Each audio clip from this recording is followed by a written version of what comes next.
Welcome to a discussion on local government privatization here at the Show Me Institute. I'm David Stokes. Joining us today is Mayor James Knowles of the City of Ferguson. Mayor Knowles has a master's degree in public policy administration from the University of Missouri at St. Louis. Mayor Knowles, thank you for joining us today. Thank you for having me. Why should governments, especially local governments, consider privatizing certain services? Well, I think there are certain activities that governments perform, depending on the size of your government, depending on the size of your local government, that may be too specialized in many cases for a local government to perform.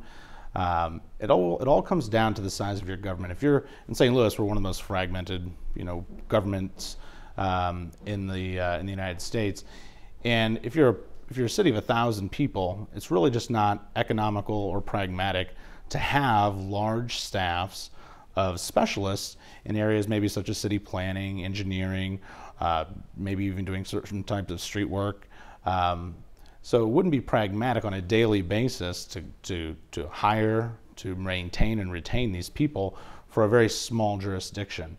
As you get to larger jurisdictions like the city of Ferguson, even cities like us have certain things we have to accomplish for our city, which we may not be big enough to do on our own. It may be not pragmatic. It may not be economical to, again, continue to maintain staff, pay their salaries, pay for their education, pay for their pensions, if we're not going to use them on a daily basis, to perform those tasks. So we look to the private sector where they do have specialists, where they are working on a daily basis on those specific tasks, and utilize that, when best possible.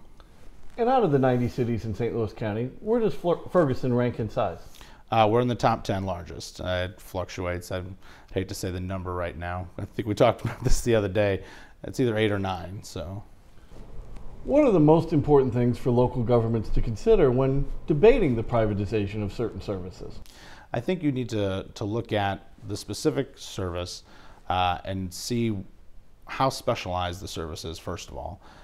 If it's something that is highly specialized, water treatment. The city of Ferguson obviously utilizes water. We're not going to have our own water treatment facility for a relatively small community. That's something you don't want to mess up on. It's something that you want to make sure is always done properly. So those highly specialized sort of industries are something to look at. Engineering is one thing we do. We do privatize in the city of Ferguson.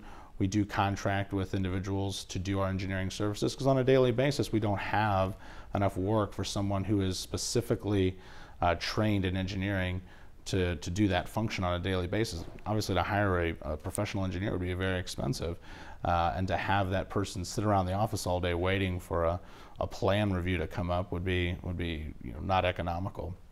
Not to mention, a lot of people don't realize there's lots of different types of engineers out there. Sometimes it's better, just because you have an engineer on staff doesn't mean you have an electrical engineer. It doesn't mean you have a mechanical engineer. It doesn't mean you have a structural engineer. And so we found in the past, when we did have our own city engineer, we were still finding ourselves going out and saying, well, our engineer might be a structural engineer, but now we have a mechanical issue, so we're still hiring someone else out to do that work. So now we just hire it all out. Are there areas that Ferguson has considered privatizing but chosen not to? Really, we haven't. There isn't much that we haven't explored that we didn't see was a good idea. Obviously, there's certain areas where we haven't really even considered privatizing, such as public safety issues. But several years ago, we had, for instance, we had a city forester, a city arborist, somebody who was a certified arborist on staff. We're a city with a lot of trees. We're an old suburb with a lot of old growth trees.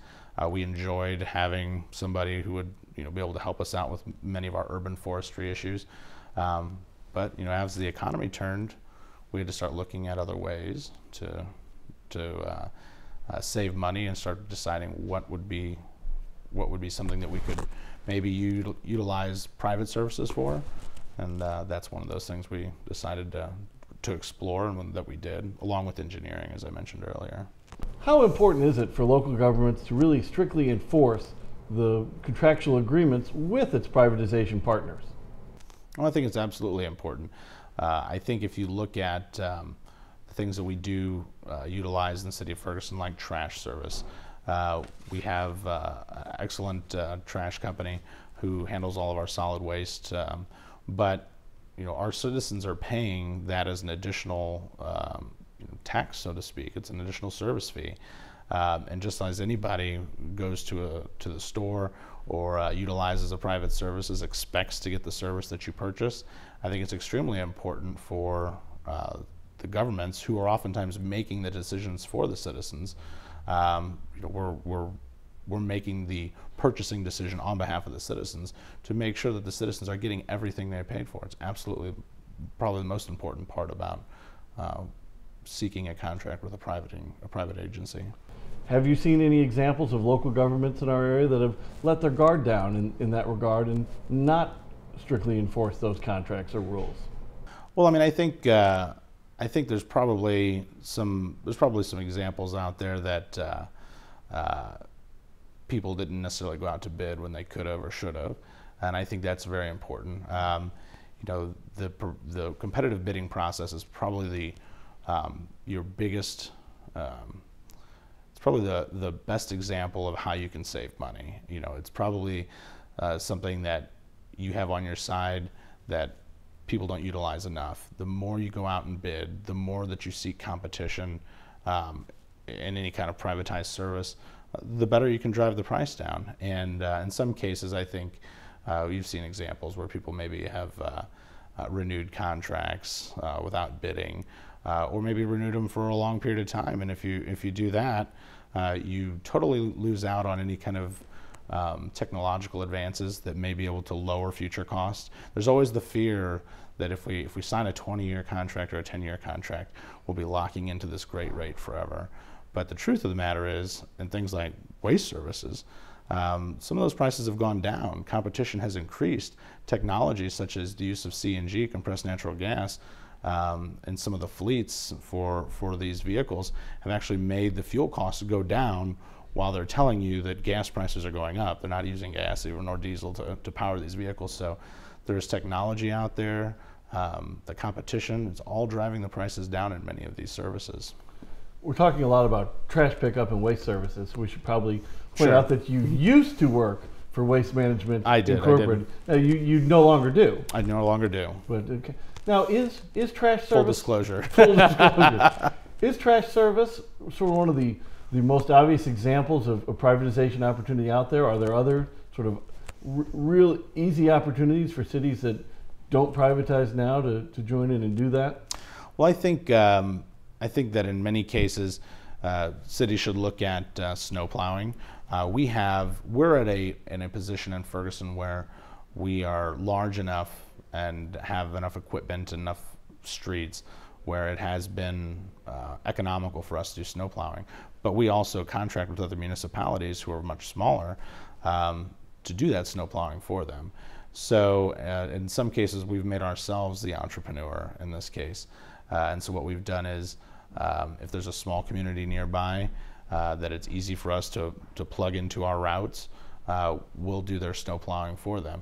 For them to have a vehicle, just even one vehicle, maintain that vehicle, have a staff person get up in the middle of the night. We're looking at a big snowstorm coming up this week possibly, to get up in the middle of the night and go out and plow the streets. That can be very expensive. But when you already have somebody nearby doing it, and pool together, and in many cases what a lot of small communities could and should be doing also is pooling together to bid this out to private organizations. You have a whole group of communities in North County that work with a group called Beyond Housing through the 24-1 initiative, and they've been encouraged to go out and bid together. They haven't in many ways, in many cases for whatever reason, but to bid together to get those economies of scale to private industries to do things like street repairs, snow plowing, etc., engineering services, trash services, which I know they have not done, and I know that many of the trash companies would not be happy if they did, because they get premiums off those. The city of Ferguson residents pay probably close to half of what a lot of those small cities pay in trash for a lot better service and a lot more services. Now the work with Beyond Housing that you mentioned is an important reminder that when we talk about outsourcing or privatization, it doesn't have to be with a for-profit company. There are all sorts of nonprofits out there, Absolutely. like Beyond Housing, that can help, that can often do city services very well at a very reasonable rate.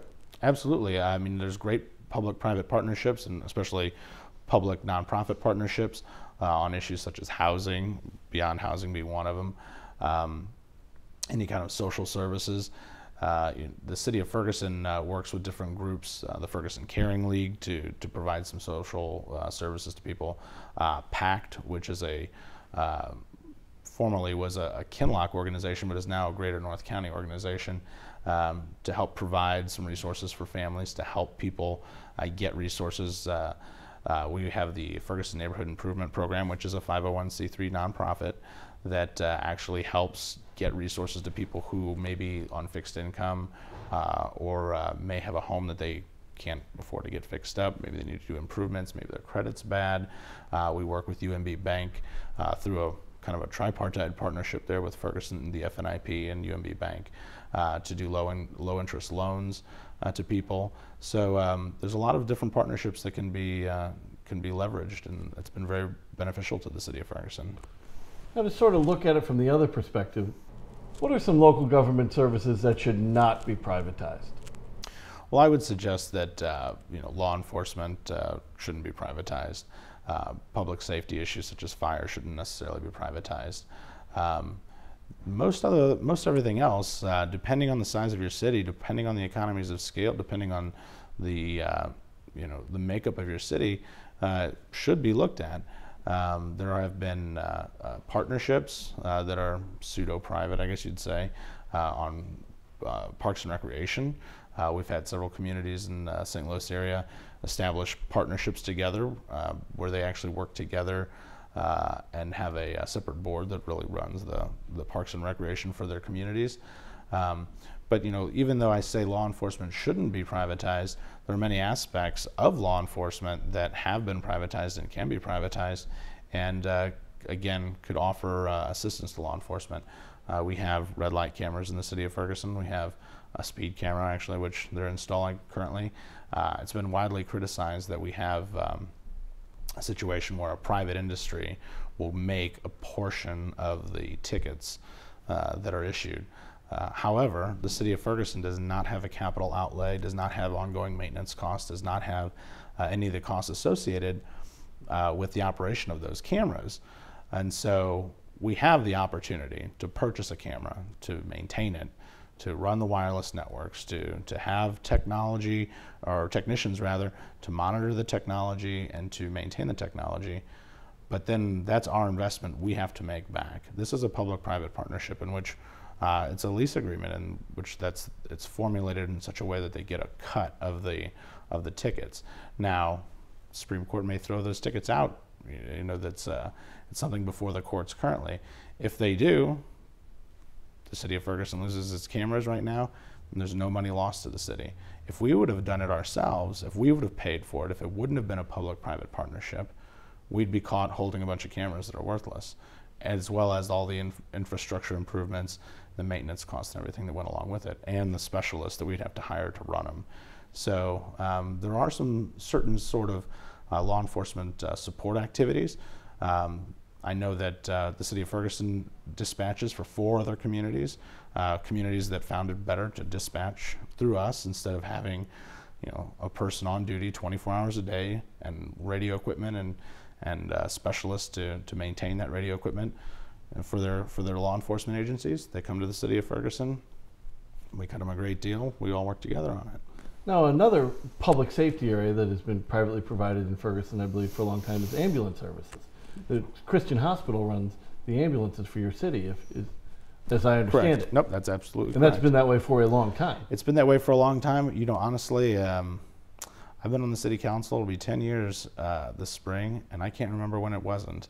I've lived in Ferguson for 30 years. I used to be a police dispatcher actually in college, so I can tell you for at least the past 16 or 17 years it's been Christian, and it's been a great partnership. I know a lot of communities raise money to have an ambulance service, but we do excellent with a private ambulance service, and we have a lot of calls for service when it comes to ambulances. And it's widely known, unfortunately, in North County, we get a lot of calls for ambulance services that aren't necessarily emergency. But the city of Ferguson is not bearing the cost for those. So if we were, we'd have a very busy ambulance service that our citizens are paying for. And Christian Hospital serves the needs of a very large area of North County. Absolutely. Far larger than just Ferguson. Right. I know they do Moline Acres Fire Protection, which is now Metro North Fire Protection. I'm not sure. They do Riverview. I'm not sure if they do Spanish Lake, but they do several. I think they do Spanish Lake. I know Spanish Lake itself has had to cut services as far as their fire district. So, there's quite a few communities that utilize Christian Hospital. The research on privatization has shown that it works best when it's done because of pragmatism and not ideology. Has that been your experience in Ferguson? I think so. I don't think that there's anybody on the council who is or has been forcing the issue of privatization. I think everything's been looked at with a very careful eye. I think citizens oftentimes will default to the position where they wouldn't want a private company. They'd want the city to do it. In many cases, I think they feel like they may lose control. But the city of Ferguson's leadership, our professional leadership through our city manager and the city council, have studied the issues very very closely. We feel very strongly in the issue, the services that we do provide through a private industry are working well and working in the best interest of the city. And usually there might be a little bit of hesitation for some people to move that way, but I think most people will say that they've been happy with the services we get from private industry. And in issues like trash service or some of these others, if you're not happy, you always have the opportunity to change. And so I think that the people who are concerned about privatization, I think it all comes back again to the professional staff and the city council making sure that you have a good agreement, that you monitor the agreements, and hold those companies accountable. And if you do all that, there's really nothing to worry about. Mayor Knowles, we really appreciate you joining us today for this very interesting discussion on local government privatization. It's been my pleasure. Thank you for your time today. You're welcome.